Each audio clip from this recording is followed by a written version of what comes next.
Hello everyone, welcome to Wind Down Wednesdays. I'm your host Paula Taylor and this is episode 119. As always, if you are enjoying the show, there's a few different ways you can support me. You can rate the podcast wherever you're listening to the podcast.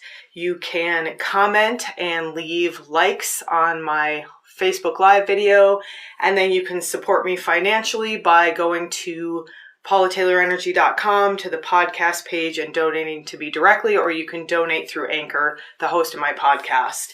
And then a final way that you can support the show and also kind of receive something in return is to sign up for my brand new Patreon page. There's a link here in the video, and the link will also be in the podcast show notes.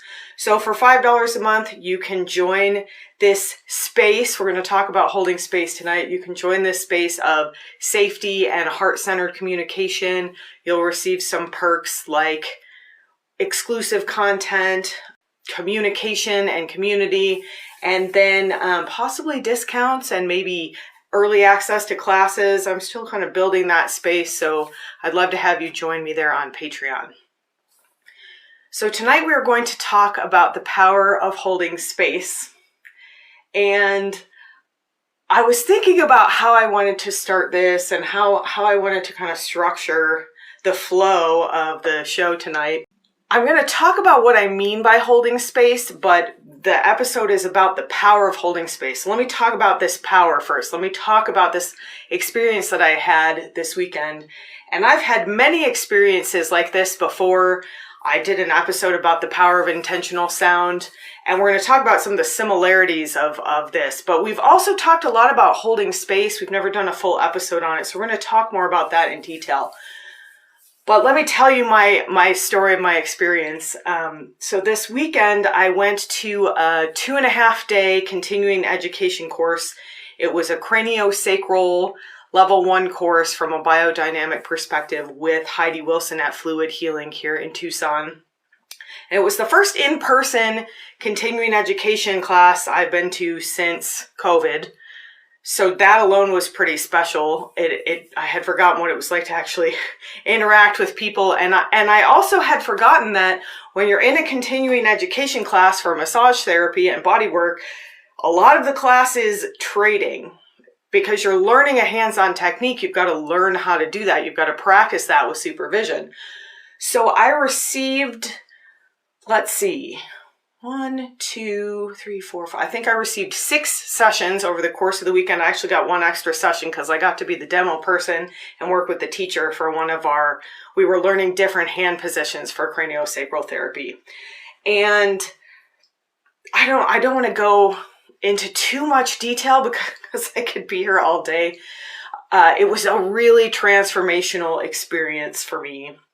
And I do want to tell you a little bit of detail, partly because it's just kind of a cool story and a really cool experience. And maybe something I say will kind of help you in some way, the story that I have to tell, especially if you, like me, have a history of miscarriage. So the first night I received a session actually from the TA of the course who's kind of gone all the way through certification. And in that session, I had this big, beautiful heart opening. One of the things I found most interesting about this is that this is a very static practice. Like we were holding at the ankles and then we were holding at the head. And over the course of this 20-minute session, I just had this huge, beautiful heart opening, a high heart opening. I could feel my throat opening, and it was just really beautiful. And I was like, wow, that was really amazing. And then it got more amazing throughout the weekend, which is pretty interesting. So the very first experience of this was it was just very powerful. It felt very powerful. So the next day we were learning the next set, which was a sacral hold. And I ended up being the demo person, and the teacher worked on me. And it's going to be hard to put some of this stuff into words, so bear with me. But again, it feels important to kind of share some of these details just for the example of how powerful this was. But also I think that some of this information might be helpful in someone else's healing. So it's vulnerable for me to share this, but as you know, vulnerability is courage, and it's also an antidote for shame. And there's so much shame about miscarriage.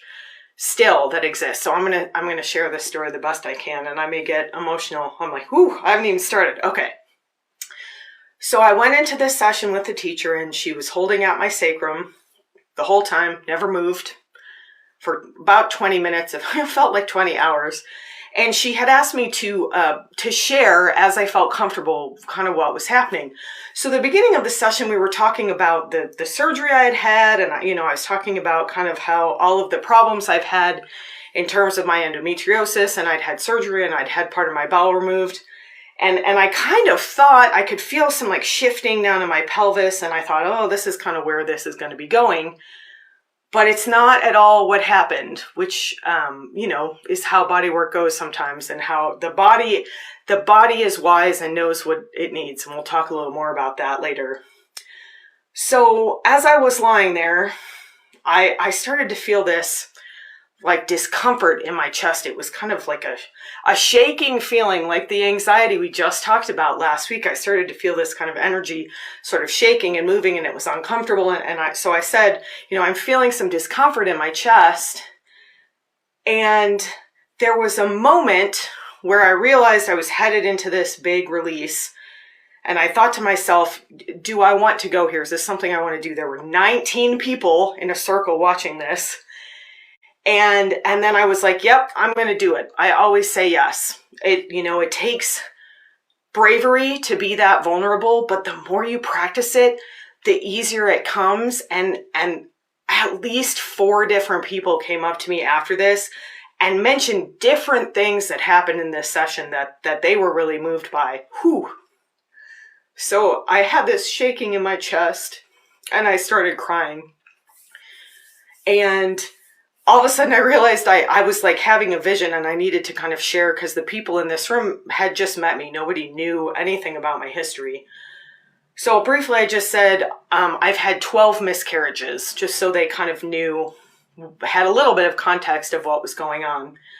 So my babies came to me in this vision, and it was so interesting. They looked like almost like little bumblebees. They had these little wings, but it was very clear that they were my babies. And they started telling me that it was time to release my guilt and my shame and the pain around these miscarriages, the grief around these miscarriages. And what happened in this session was that all of that stuff started releasing from my physical body. It was an emotional release, but it was also a physical release. So I was crying, but at one point, I was actually crying so hard that like my whole body came up off the table. Like I could feel it from where she was holding out my sacrum, like all the way up through my head. It was like a full body release. And then they were telling me how grateful they were for the brief time they were able to spend with me. And they were telling me how I had not done anything wrong, and how much they loved me. And then they asked me to sing for them. And so I did. That's kind of how the session ended. It started out a little bit like, oh, and then sort of ended with me singing my heart song, which if you watch the show, you've heard that probably often. That's the first layer of dimensional frequency expansion, is this heart song. And it's a very heart healing experience. So that's what I sang for my babies. So that was my second session. So then I went into the third session, and it was kind of right after that one, and it was another sacrum hold, because I ended up receiving it twice. And that was just a really lovely kind of further coming back into my body. And because when I was physically shaking at the end of this session, it was such a powerful release. And to do it in front of so many people, it was such a beautiful class. Everyone there was just in this beautiful space of non-judgment and love. And I could hear people kind of crying around me, but I could feel how supportive they were, how loving they were. And it just was a really beautiful experience. It sounds kind of scary, but it was a really beautiful experience. So the next session was kind of just, come back to your body, Paula. Like, just kind of soothing some of that sympathetic response, that kind of fight, flight, or freeze that had come up from this huge release. So then later that day, I received one more session. We were doing some different points around the head by that point. And in that session, this one's going to be really hard. My babies came back to me. And I really want to share this because if you have lost a child, this story is for you, because this happened to me, but I think hearing this could be really healing for people. So my babies came back to me and they said, we're going to take you to, they called it the children's garden. And it was this place, I go very often to this place that I call the Hall of Learning. Some people call it the Akashic Records, and there's a healing space there where I meet my guides, the DFE beings or the seraphim or white beings of light. You could call them whatever you want, angels. And so it was in this kind of space, which some people might call it heaven or a celestial realm. It was a spiritual realm. And they took me into this children's garden, and they told me that no one is allowed in there because it's such a sacred space, but they were going to make an exception for me just to, I guess, help me kind of release some of this pain. They were going to let me in this space for a brief time. And essentially it was like a living memorial for anyone who's ever lost a child. So it was like a space of just green grass, and there were children everywhere, just like running and playing and in complete joy. I don't know that I've ever experienced so much love and joy. I'm not saying a lot because I talk about that a lot. I've had some pretty expansive experiences, spiritual experiences. And so I was just in this space for a little while. And at one point, the children, they just surrounded me. And again, there was just so much love and so much joy. It was, if you've ever lost a child, that is where they are. In this space of love and joy and beauty, and you will see them again. That is the message that I wanted to share. And so after a little while, they told me that my time was up, and they brought me back to my healing space, and my guides were there, and they said, you can never go back in there, but we're going to make you a window so you can see that space whenever you want. And then they told me, and now we're going to expand your energy because something new is coming in. And I was a little bit like, oh, do I get to rest like before this happens? And it was like, nope, like that was your gift. That was the release and this amazing experience in this garden. And now it's time to move on and expand and bring more things in. So that was the second day. So the third day, there were 2 more sessions, and the first one was just very lovely. Again, like kind of a nice heart opener, had a lot of shoulder release and kind of release from my hands. But the final session, we were doing some jaw and face work. And again, this is like someone's just lightly resting their hands barely on your body in various positions. And it was like 2 to 4 positions per session. So in the very last session, I was feeling really good. She was working, she had her hands kind of on my jaw, and I was feeling some relief, which is awesome because I've had to TMJD for years and nothing's really helps it. I just thought I would be living with it. And I can tell if I get more of this work done, I think it will go a long way to helping that physical issue. But as she came to my face, to my maxilla, my zygomaxilla area, which is basically the cheekbones, I started to feel, it felt like there was this like heavy concrete weight on my head. And all of a sudden someone just pulled it off. And all of a sudden it was like, I felt like I grew 3 inches, and I could feel my spine like decompressing. And I thought, oh my gosh, has my spine been this compressed for my entire life? It was the strangest physical sensation. And then it felt like someone was kind of pulling on my head and pulling on my feet, and it was just this beautiful release, this feeling of traction, like I was just being stretched and stretched and stretched, and this weight just kept lifting out of my head. And then all of a sudden I heard a voice say, you no longer have to carry this burden. You can let this go. This burden is being lifted from you, I think maybe was the exact words. And then that was the end of the class. That was right at the end. And the whole experience was just completely life-changing, and all of that revolved around holding space. So that's what I want to talk about. If that story, I hope that story brings somebody some sense of relief. And if you have lost a child, if you've lost a pregnancy, it's not your fault. There's nothing you did wrong, and your child is safe and protected and in a complete state of joy. So let's talk about holding space. And this is a phrase that I use fairly often on the show. I've actually written some blog posts about it. And so let's talk just briefly about holding space, kind of in terms of this session I was in, because I received sessions. I was also giving sessions, and I also had some amazing experiences as somebody in a position of giving where they were having big releases and big transformations and physical releases. And it was a completely different experience for me than I usually have when I'm giving hands-on work, for a couple of different reasons. And again, all of this revolves around holding space. So we're going to talk about some different ideas about what this really means and how to do it, because it doesn't do you any good if you know what it is, if I can't give you any suggestions on how you can find this place of holding space.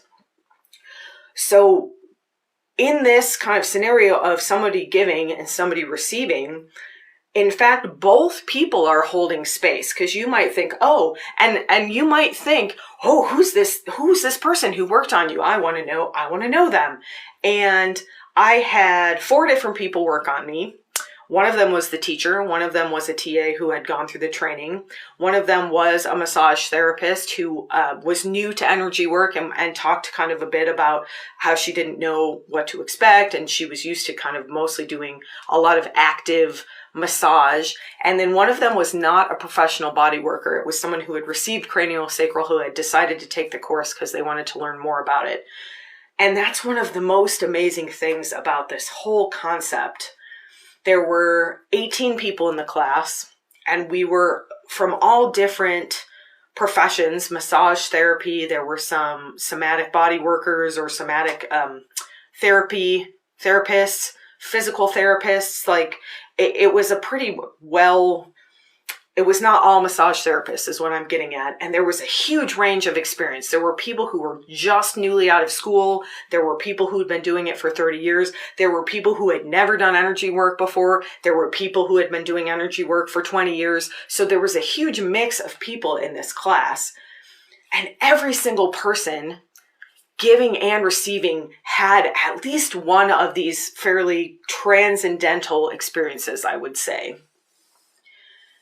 And so what's the common denominator there, right? Because it's not the person who's giving. It's not the person who's receiving. It's something about that idea of holding space and being in relationships. So let's talk a little bit about that. So as a giver, what does holding space look like? Because I learned a lot in this class about that. And I would have told you I was pretty expert in that. Honestly, it's something I've known about for a while. I've talked about for a while. And of course, one of the big things is intention. And we'll talk a little bit more about that when we talk about how to set space.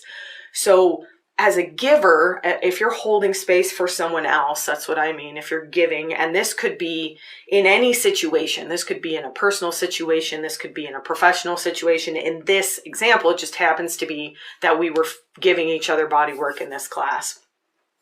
So as a giver who's holding space, I think the number one thing is creating safety.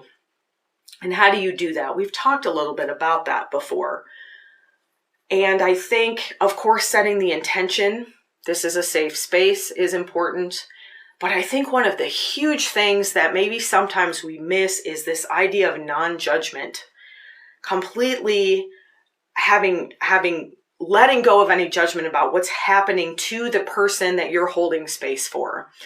And that can be hard because judgment, that sounds like a harsh word, I'm judging you like in a bad way, but that's also, having too much empathy is actually kind of a form of judgment, I think. And that is one of the things I learned in this class was, for those of us who identify as sensitive or who might call ourselves empaths or empathic, when you are feeling what's going on in someone else's body, when you're taking it on as your own, that's essentially what empathy is, right? I can feel your pain in my system.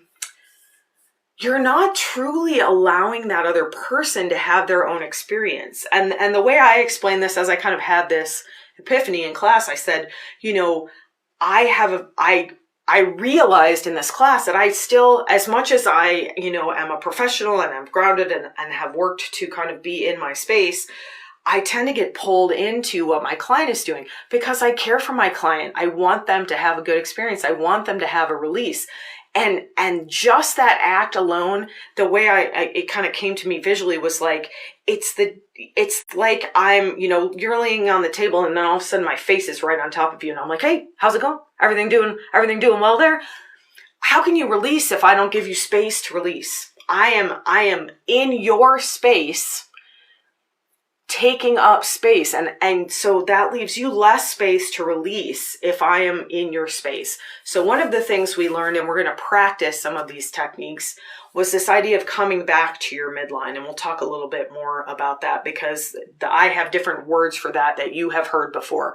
But this idea of coming back into your space, kind of connecting into that line of energy that we do every single week on the show, right? That line that comes down through the top of the head and down into the feet. And continuously, that was one of the things we were instructed, to continually check in to our own midline. And the idea behind that is so simple, but it's very profound. If you are taking care of yourself as a giver, again, maybe you're a mom, this applies to many situations, not just the example I'm giving. If you are taking care of yourself, if you're taking care of your own space, that allows the other person the space to release.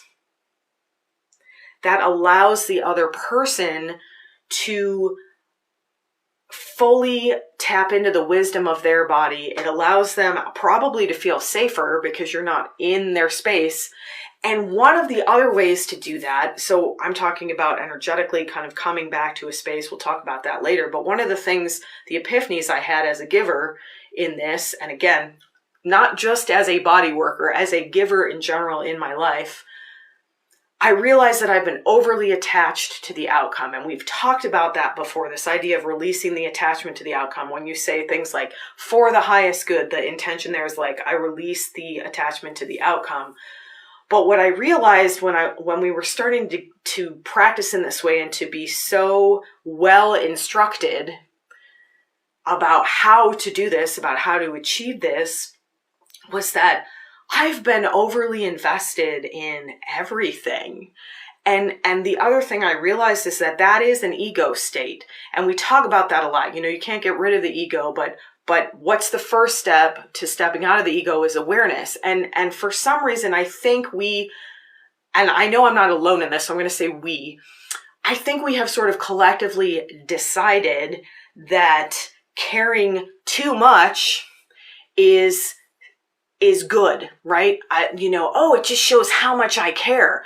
And in fact, that is the thing that is stifling. Anybody who's ever been sort of smothered by someone caring too much might identify with that as a receiver. And we're going to talk about receiving as well.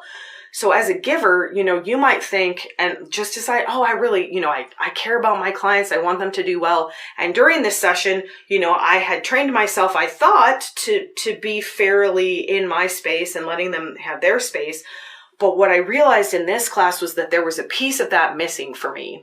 There was a piece of that ego still involved where I was attached to the outcome. And I came out of this class and I came home, well, and I was like, I just had that crown chakra opening, as the TA put it. I hadn't thought of it that way, but this big, huge kind of stretching out of my head. And I came home and I said to my husband, I don't know who I am and I don't know what I'm doing. And and he was a little bit like, okay.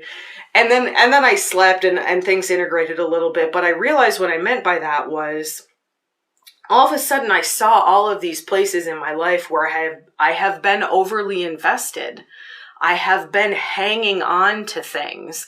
And I asked the teacher, Heidi Wilson, at one point, how did you create the space for this class? Because it was such a beautiful space. What did you do? Because, I want to be able to do that in my classes. And she said, well, I just set an intention. And I was like, okay, I got that part of it. And she, I set the intention that the people who are meant to be here will be here. And then she said, and then I let it go. And I was like, oh, that's the part that I'm missing. The letting it go, the fully letting it go, this idea that I am in my own space and I can set an intention, but then I've got to just come back. I've got to come back to my space. I've got to come back to what we might say, the things I can control. And so all of a sudden I started seeing this, in my business and in my personal life. It was like, pretty mind-blowing, especially, again, since I would have told you prior to this that I had gotten pretty good at being detached from the outcome. This kind of opened up a whole different way to do it. And again, we're going to talk a little more about that. So let's just talk briefly about as a receiver, because as a receiver, you're also holding space. This is like a relationship that we're talking about. And again, this is not just receiving in a bodywork session. This is in any part of your life. So in order to fully receive, because I got a couple of comments after that big release I had in the demo, like, oh my gosh, you just modeled receiving in such a beautiful way. And part of receiving, part of holding the space of receiving is being open, is being willing to be vulnerable.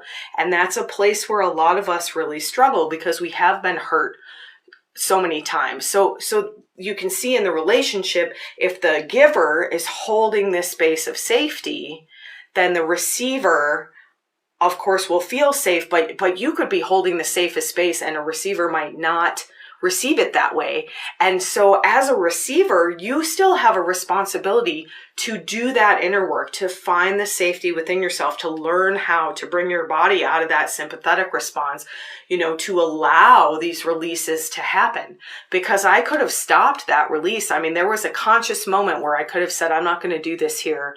And I chose to say yes. I chose to do it. And I've done that so many times that for me now, I know how to receive. I've learned how to receive. And that's been a really long lesson for me as well. So even as a receiver, you play a role in holding that space, holding space of vulnerability, holding space of being willing to be seen, which is also very vulnerable, being watched by that many people. Afterwards, I was a little bit like, oh, what? I was worried about them. I was like, oh, maybe that was too much for them. And that's another thing I realized, it's not about them, it's about me. And later on, it was like, well, we're all clearly here for a reason. So everybody who is here and watched this, on some level needed to get something out of that, just like I needed to have the release. So part of being a good receiver, I think, is also recognizing that you are not responsible for other people's reactions to you. And as a people pleaser or a codependent or a woman or all three, that's really hard. It's hard, and especially as someone who's sensitive, if you are kind of feeling other people's reactions, it's really hard not to take that on, not to take responsibility for that. But part of this idea of holding space is that you're not responsible for someone else's reaction to you. Whether it's good, whether it's bad, that's another part of that kind of letting go. So let's talk about the key elements for holding space and a little bit about how to do them. And then we're going to do a meditation where we kind of practice some of these things. So just in general, holding space, what does that mean? Energetically, that means, I am in my space and you are in your space. And even if we are co-creating a space, we both recognize that we're responsible for our own space. That's part of it. But we're also responsible for the space around us. One of the things that Heidi did so beautifully throughout these sessions was she would guide us to check in with the person in front of you, come back to your midline, check in with the room, come back to your midline, check in all the way out to the horizon, which we've done in here, expanding through our aura, I call that, come back to your midline. So you're aware of your surroundings, you're aware of the energy in your surroundings, but you're continually coming back to your own center. And that is essentially how we hold space, is by continually coming back to ourselves, recognizing what's going on around us, but coming back to ourselves. And so even in this workshop where you're working on someone else, one of the amazing things that they talked about, and some of the people in there were more experienced craniosacral practitioners, was this idea that they're in a session and they can tell the person, kind of has something that needs to be released, or the body's kind of telling them, this needs to happen.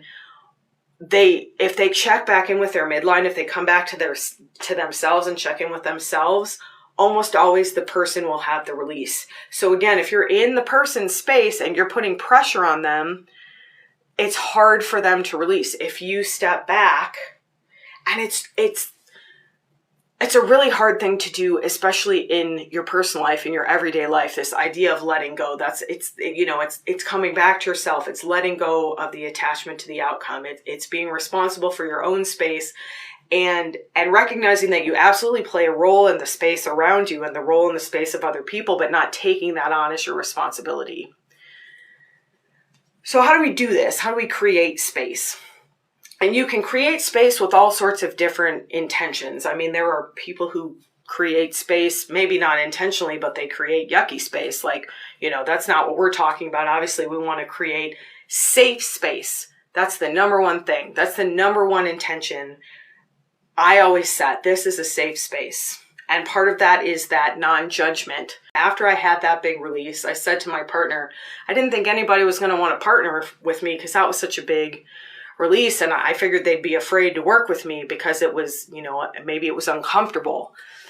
And she said to me, I didn't feel that way at all. And I was like, oh, that's interesting. And so we had our second session and I went home and I ate some lunch and I thought about it and I came back and I said to her, you know what?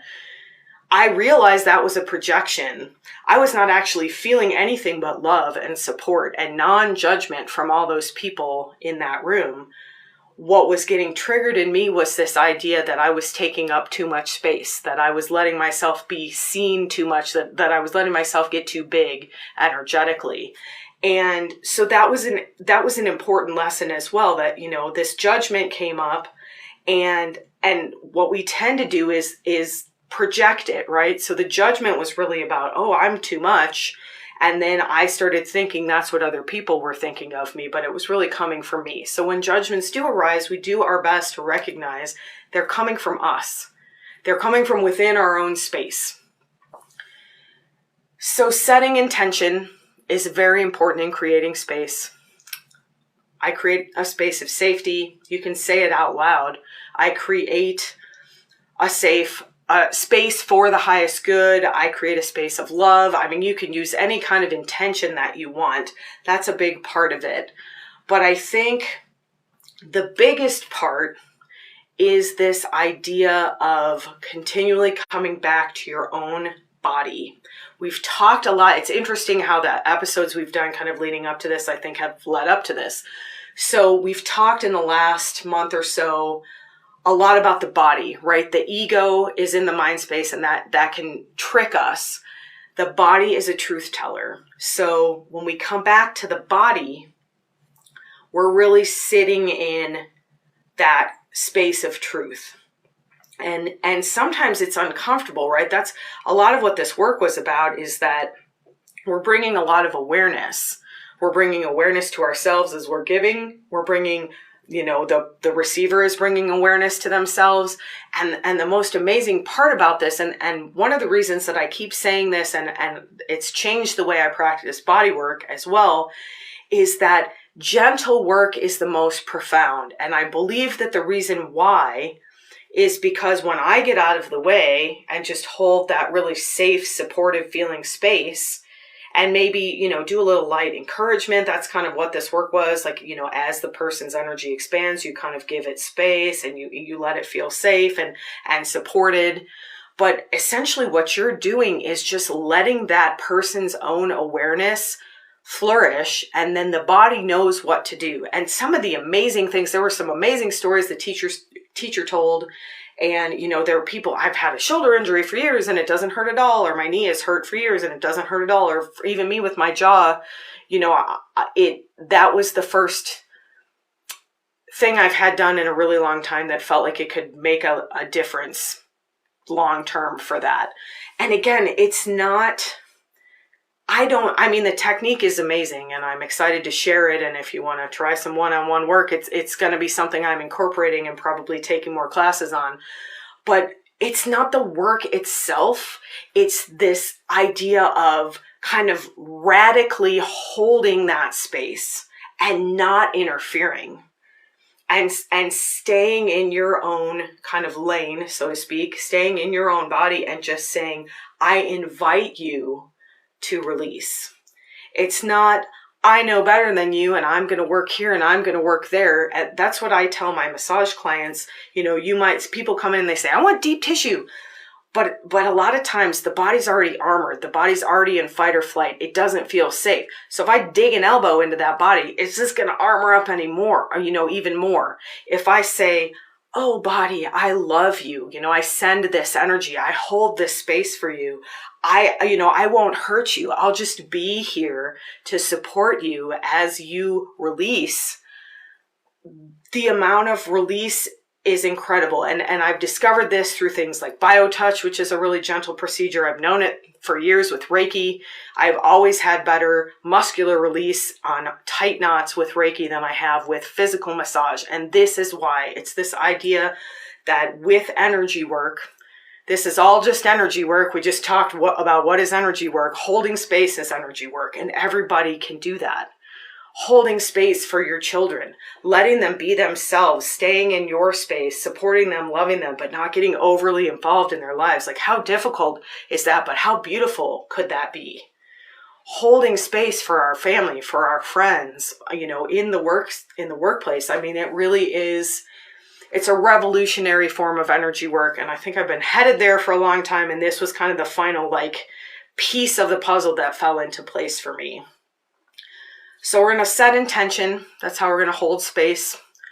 We're going to remind ourselves that our space is our space. We're going to keep coming back to our space, checking in with our own bodies, but checking in with the room, checking in beyond the room. So being aware of the surroundings.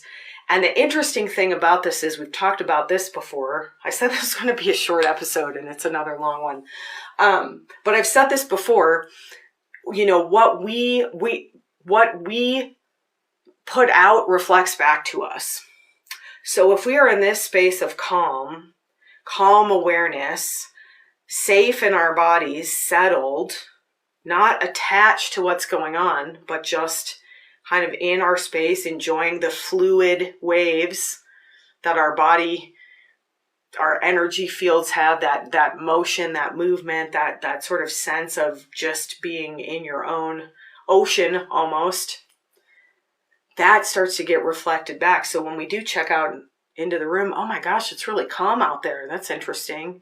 We check out further. Oh my gosh, it's really calm out there. And that's, I think that is the thing that, Heidi, as our teacher, demonstrated so well, was this idea that I looked at her a few times and, things would get a little bit chaotic. And I, as somebody who also teaches, I'd be like, oh, how's she going to handle this? Is she going to ask us to calm down? Is she going to shut down this conversation? And she'd just be sitting there, just kind of watching with a smile on her face, kind of letting things happen, being in the flow. That's a lot of what this is about. And we talk about that a lot too. Being in the flow, but staying within your own space. All right. So for this meditation, we're going to just experiment around with that a little bit. This idea of checking in with your midline, of coming back to yourself. These are things that we do a lot of times, that I kind of use different words, and I'll continue using the words you're probably familiar with if you've been watching this. But we're going to continually come back. And for me, physically, I find that the midline that she's talking about, again, is this kind of line of energy that runs down through the head, all the way through the spine, through the body, and into the earth. It also comes back up.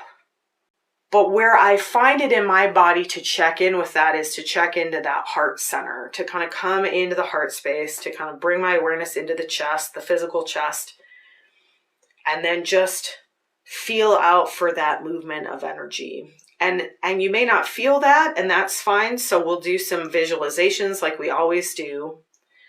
And then from that space, we're going to just explore, what does it feel like outside my body, but now I'm coming back? What does it feel like further out, but now I'm coming back? And I think that's all I'm going to say about that. So let's meditate together.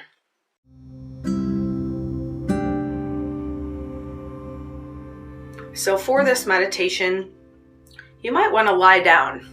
This is a good one to do lying down. And if you're in a space that's safe, at the end of this, if you want to drift off to sleep, I've been doing some of these practices as I'm falling asleep. And last night I got an hour and 46 minutes of deep sleep, which is a huge record for me. Sometimes I get like 15 minutes. So this is a great meditation if you're pre-sleepy time and you want to just drift off at the end. Whatever position you choose to be in, just start to notice your body. Maybe do a little bit of gentle movement. Notice where you're carrying any tension and just let go of judgment here. We're setting the intention to create a safe space in this meditation. And we're creating a space of non-judgment. We're also stating that intention.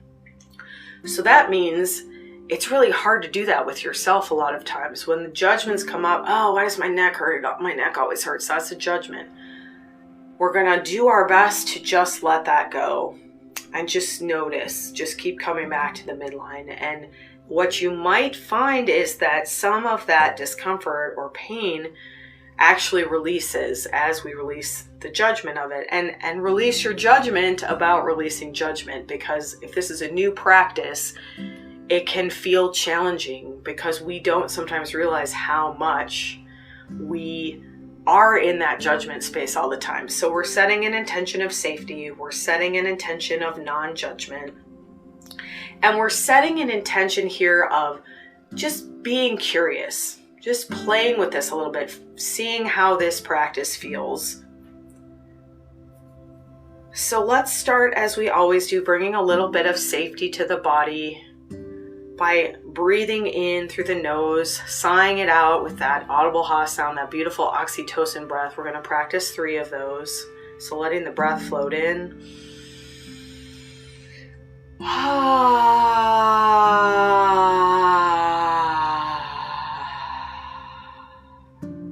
And let's do that 2 more times.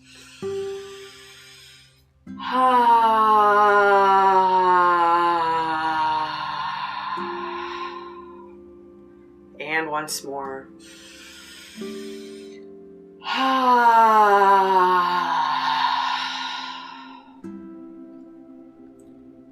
And you can continue, you can do a few more of those if you're still feeling a little bit frazzled or anxious from the day or the week or the year. You can do as many of those oxytocin breaths as you like, but start to notice your body feeling a little bit heavier, a little more relaxed. We're signaling to that vagus nerve to switch into that ease response, that relaxation mode. As you're ready, you can place your hands over your heart if it's comfortable. You don't have to, but this might help this kind of locate this heart center, this energetic heart center that we're working with today. Bring your awareness into that heart space, into that space inside your chest.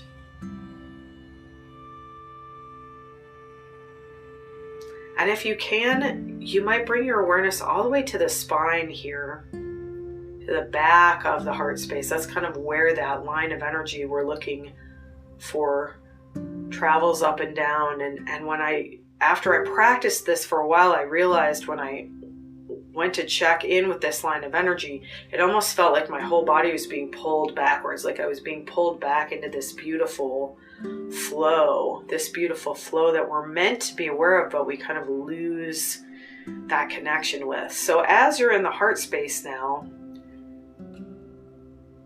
you might start to notice that you have a little bit of a sense of movement up and down the spine here. And again, if you don't feel this, that's completely fine. Let go of judgment. You might just visualize here maybe a beautiful light kind of slowly traveling up and down your spine.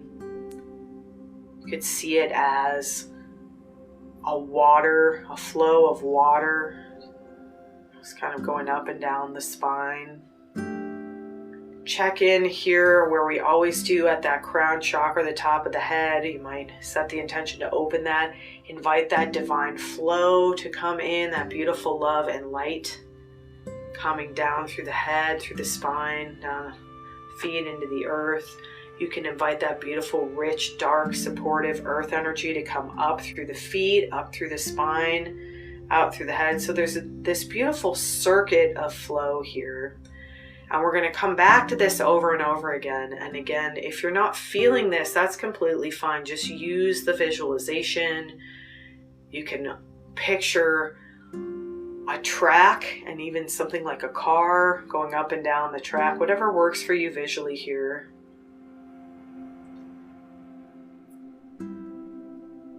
And if it's comfortable, you can either leave your hands at your heart if that's helping, or you can just relax them down. And just notice, you might start to find your body twitching or moving a little bit. That's a little bit of energetic release happening just from tapping in to this natural flow state, to coming fully into your own space with this intention of love. And then as you're ready, I want you to just bring your awareness out into the room a little bit. Notice what the energy in the room feels like. Notice what's going on around you. Again, if judgments come up, just release them. If you think, oh, it feels anxious, or it feels chaotic, or maybe it feels calm, just notice. We're just curious here. You're like an explorer. You're like an alien explorer. You're just kind of looking out into the room, metaphorically, not necessarily physically. You're just letting your awareness roam. You can use your eyes as well. And you might even notice your body start to move a little bit. There's these beautiful waves of energy that are just kind of moving in the room. And of course, we're a part of that. So you might notice that feeling. And if not, that's completely fine. But then bring your awareness back into that heart center, into that midline, into that flow of energy, down the spine, into the earth. And then from this space, notice that you might still be aware of the room around you. You might still be able to sense it. But from this space, we've let go of our investment into that space. We're just fully back into our own space. But we can still sense, you might get a sense energetically of where the walls are if you're sitting in a room.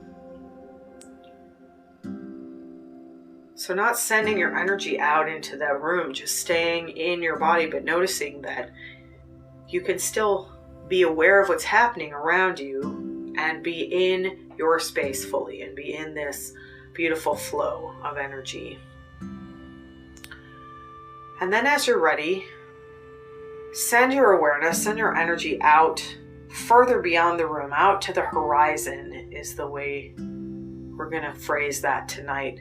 Just being aware of all the way out to the edge of the town or the city that you're in. If you're out in the country, maybe the horizon is just the edge of some land. Maybe you're sitting near water and you're aware of that. And do this with all 360 degrees around your body. Just noticing how far out does this energy go. And again, noticing there's this beautiful flow of energy. It's almost like, it's like a gentle tide, like a gentle flow of waves. And again, if you don't feel that, that's completely fine. We're just playing around with this idea a little bit. And then bring your awareness back in again to the heart, to the midline. You can bring your hands to the heart again if that helps. And check back in with yourself. And then notice once you've found that set point within yourself, that you can send your awareness out to the horizon, but still be checked in, still be in your body, still be in this state of flow. You can be aware of what's going on all the way out to the horizon without actually sending your energy there. You're sitting in your own energetic field here in this beautiful midline space.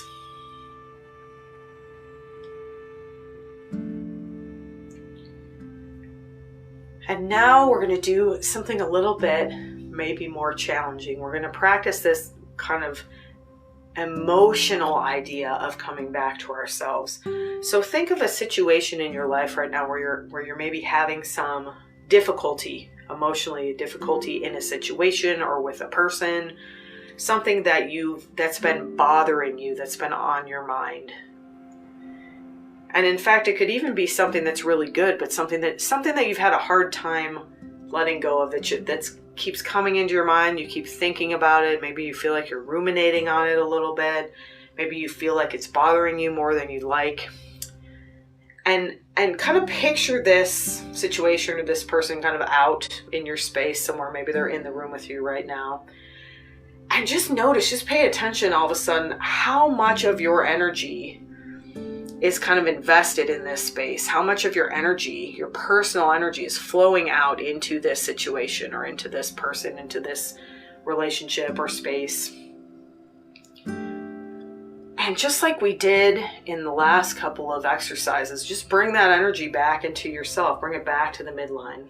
And it might take a couple of tries here. You might visualize that you're drawing back something like taffy into your system, or this water, this beautiful wave of water, but just kind of draw it back from this situation you've got in mind, or this relationship, this issue, this person. And come all the way back to your center now, to your midline, to that flow of energy. And then from this space, this may take a couple of tries, you may have to practice this a few times, but from this space, then look at this situation again, this person, this relationship, whatever it is, and notice how calling your energy back, we've done that before, that's essentially what we just did. You've called your energy back from that situation, back to your center, to your midline. Notice how that feels. Notice if you feel any change. And again, let go of any judgment if you don't, but just notice. And as you practice this, as this becomes more real to you, what you might find is, even if this is someone or something or a situation that you love dearly, drawing your energy back into your body is the appropriate thing to do.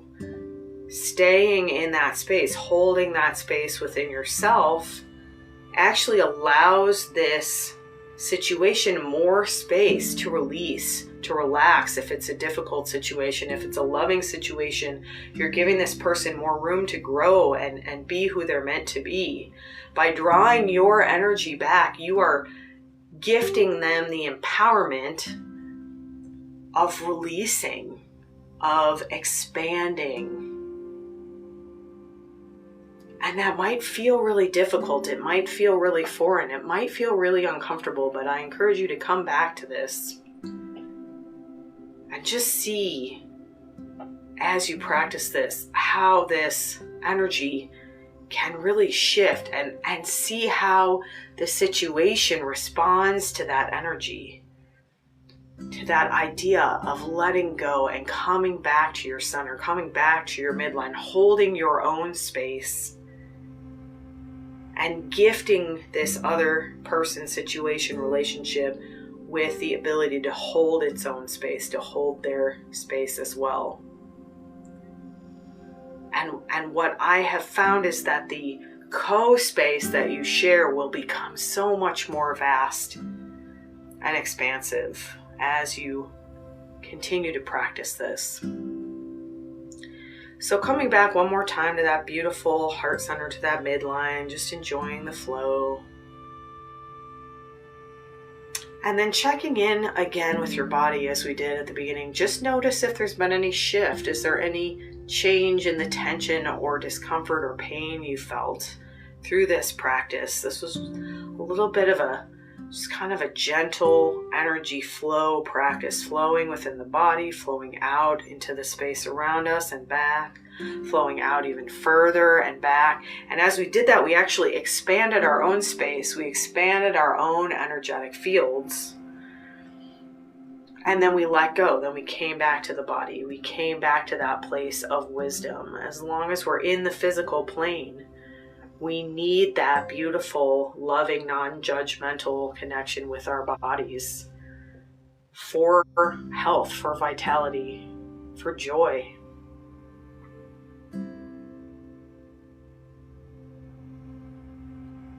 So just before we come out of this meditation, if you'd like to set any further intentions for creating space in your own life, you can do that now.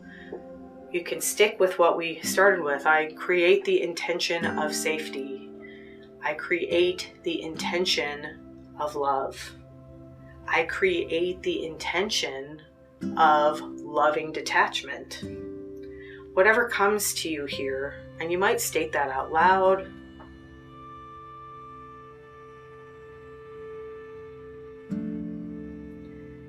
And then as you're ready, just take one more nice big deep breath. You can sigh it out with that audible ha sound.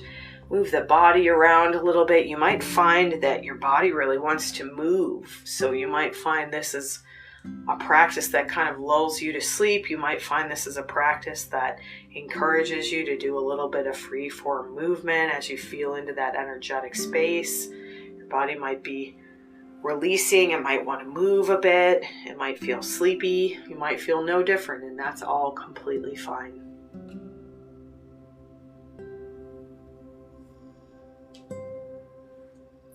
Sat Nam. The truth of your identity is that you are a beautiful, energetic being who deserves to hold space, who deserves to receive with love, who deserves to expand in joy.